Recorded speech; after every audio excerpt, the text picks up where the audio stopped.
دیکھیے نبی صلی اللہ علیہ وآلہ وسلم نے فرمایا، ابو داود کی روایت ہے کہ جب بھی کوئی دو آدمی سفر کر رہے ہوں، چاہے وہ سفر چھوٹا سا ہی کیوں نہ ہو، اس میں سفر میں ایک کو امیر بنا لو۔ جب چھوٹے سفر میں یہ تاکید کی گئی کہ کسی ایک کو امیر بنا لو، تو یہ تو زندگی کا سفر ہے، زندگی کا طویل سفر ہے۔ اس سفر کے انتظام کو قائم رکھنے کے لیے کسی کو تو امیر بنانا ہوگا نا۔ اللہ تعالیٰ نے یہ فیصلہ فرمایا کہ مرد اقوام نگہبان اور منظم ہے، اور وہ یہ ذمہ داری حسن طریقے سے کر سکتا ہے۔ بے شک مرد عورت پر قوام ہے، لیکن اسے اس بات کا احساس ضرور ہو کہ بیوی کے ساتھ دوستی اور محبت کا تعلق بھی ضروری ہے۔ یعنی کہ مرد بن گئے تو مردانگی دکھانا شروع کر دی لاتوں اور جوتوں کے ساتھ، نہیں، ایسا نہیں۔ مرد اور عورت ایک دوسرے کا لباس ہے، اور لباس کا کام ہے جہاں وہ جسم کے حفاظت کرتا ہے، ستر پوشی کرتا ہے، وہیں خرابی اور خامیوں کو بھی چھپا لیتا ہے۔ تو ایک دوسرے کی عزت ہے مرد اور عورت۔ اگر نکاح نامے کو دیکھے نا تو اس میں کہیں بھی نہیں لکھا ہوتا کہ شوہر کا سر دباؤ، خدمت کرو، کھانا پکاؤ، مگر ایک عورت اگر صرف قانون کے خشک تعلق کی بنیاد پر زندگی بسر کرے گی نا، نکاح نامے میں تو نہیں لکھا ہوا کہ شوہر کے پاؤں دبانے ہیں، کھانا بنانا ہے، گھر کو سجانا ہے، ایسا تو کچھ بھی نکاح نامے میں نہیں لکھا ہوا۔ اب جو نکاح نامے میں لکھا ہوا ہے اگر اس کے حساب سے زندگی چلائے گی تو زندگی کیا ہو جائے گی؟ ایسی بورنگ ہو جائے گی، ایسی رف اینڈ ٹف ہو جائے گی۔ تو جب رف اینڈ ٹف زندگی ہوگی تو شادی شدہ زندگی تو نہیں گزار پائے گی، گھر کیا ہوگا؟ برباد ہو جائے گا۔ بات جب بنے گی جب میاں بیوی اس قانونی بات سے بڑھ کر، جو نکاح نامے پہ شقیں ہیں ان شقوں سے بڑھ کر اپنی ازدواجی زندگی کی بنیاد جو ہے وہ قرآن و سنت کے اتباع پر رکھیں گے، تو انشاءاللہ کیا ہوگا؟ کامیاب شادی شدہ زندگی وجود میں آئے گی۔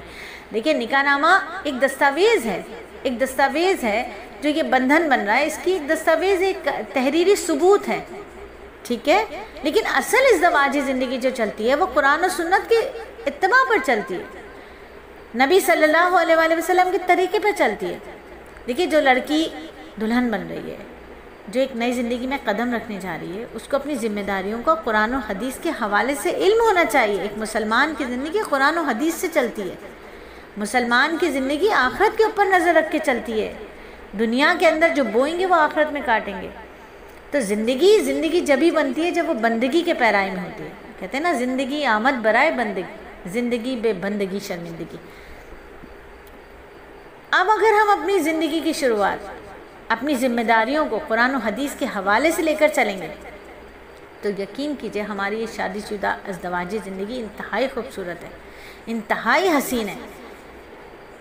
ایک شاگرد ہے، بغیر کچھ پڑھے لکھے، امتحان کی تیاری کیے بغیر اگر امتحانی کمرے میں بیٹھے گا تو کیا کرے گا؟ پرچہ حل کرے گا؟ نہیں کر سکتا، ادھر ادھر ہی دیکھتا رہے گا، چیٹنگ کرنے کی کوشش کرتا رہے گا، اور کیا ہوگا؟ نتیجہ خراب۔ تو ہم آج کل کیا کرتے ہیں؟ دلہن کی اہم تیاری اس کی تعلیم و تربیت تھی۔ اکثر مائیں کیا کرتی ہیں کہ تعلیم و تربیت کو چھوڑ کر آنے والے گھر کی ذمہ داریوں کا بتانے کے بجائے ہم کیا بتاتی ہیں؟ زیور، کپڑے، پرس، جوتے، میک اپ، اس پر تو ہمارا فوکس ہوتا ہے۔ اور پھر خوبصورت ترین قرآن پاک، قرآن مصحف، خوبصورت ترین مصحف، اس کا جزدان، اس کا کور، اس کی ساری آرائش، کیوں کہ یہ دلہن کے سر پر سے گزارنا ہے۔ دلہن اس کے سائے میں سے نیچے سے نکلیں گی، اس کے سائے میں، قرآن کے سائے میں نیچے سے نکلیں گی۔ یہ ہم نے قرآن کا حق ادا کر دیا۔ قرآن کا سایہ تو اس وقت تھا نا جب ہم قرآن کے احکامات کو سمجھ کے اس کے ذریعے سے زندگی گزارتے، اس کے سائے میں اپنی زندگی گزارتے۔ تو میری بیٹیوں، میری شہزادی، ہم دعا کریں گے کہ اس حلقے میں ہم شریعت کے ان احکامات پر بات کریں جن سے زندگی خوبصورت ہوتی ہے۔ ازدواجی زندگی خوبصورت کرنے کے لیے اللہ کے نبی نے بھی بہت ساری باتیں بتائیں، قرآن و حدیث دونوں ہمیں سکھاتے ہیں کہ زندگی کیسے چلے گی، ٹھیک ہے؟ زندگی مال و دولت سے نہیں چلتی، زندگی حسب نسب کی وجہ سے نہیں چلتی، زندگی اخلاق سے چلتی ہے، زندگی اللہ اور اللہ کے رسول کے بتائے طریقوں سے چلتی ہے۔ شادی کہاں کرنی ہے؟ اس کے لیے حضرت ابو ہریرہ رضی اللہ تعالیٰ عنہ کی روایت ہے کہ نبی صلی اللہ علیہ وآلہ وسلم نے فرمایا، عورت سے 4 چیزوں کی وجہ سے نکاح کرو، 4 باتوں کی وجہ سے نکاح کرو۔ یا تو اس کے مال و دولت کی وجہ سے نکاح ہوتا ہے، 4 باتوں کی وجہ سے نکاح کیا جاتا ہے نا۔ کسی عورت سے شادی کر رہے ہیں، کیا وجہ ہے؟ دولت مند بہت ہے، یا اس کا خاندان بہت اعلیٰ و رفع ہے، یا وہ خوبصورت بہت ہے، یا اس میں دینداری بھی بہت ہے، ٹھیک ہے؟ ان 4 باتوں کی وجہ سے نکاح ہوگا۔ تو فرمایا کہ تو دیندار عورت سے نکاح کرنے میں کامیابی حاصل کر۔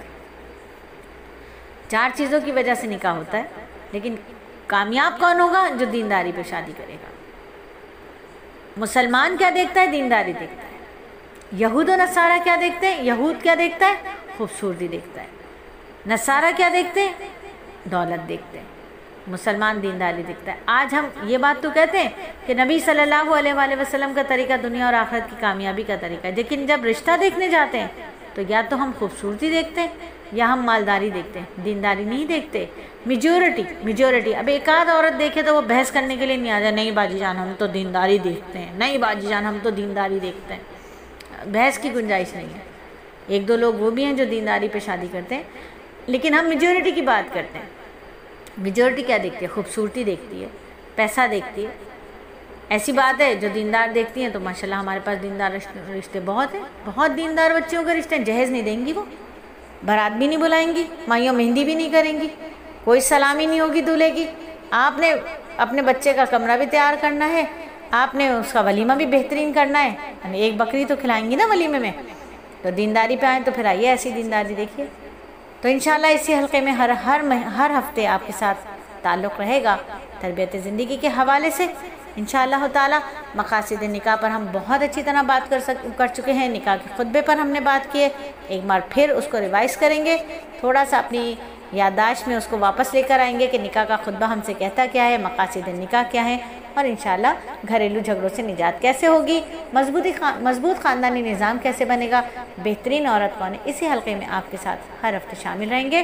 اور ساتھ ساتھ ہم آپ کو بتائیں گے موبائل فون کے فقہی مسائل، کہ موبائل فون کا استعمال کہاں تک حلال ہے اور کہاں جا کر کے حرام ہو جاتا ہے۔ اللہ تعالیٰ مجھے اور آپ کو ہم سب کو فہم عطا فرمائے، حکمت عطا فرمائے، محبت عطا فرمائے، اپنی رضا عطا فرمائے، آمین ثم آمین۔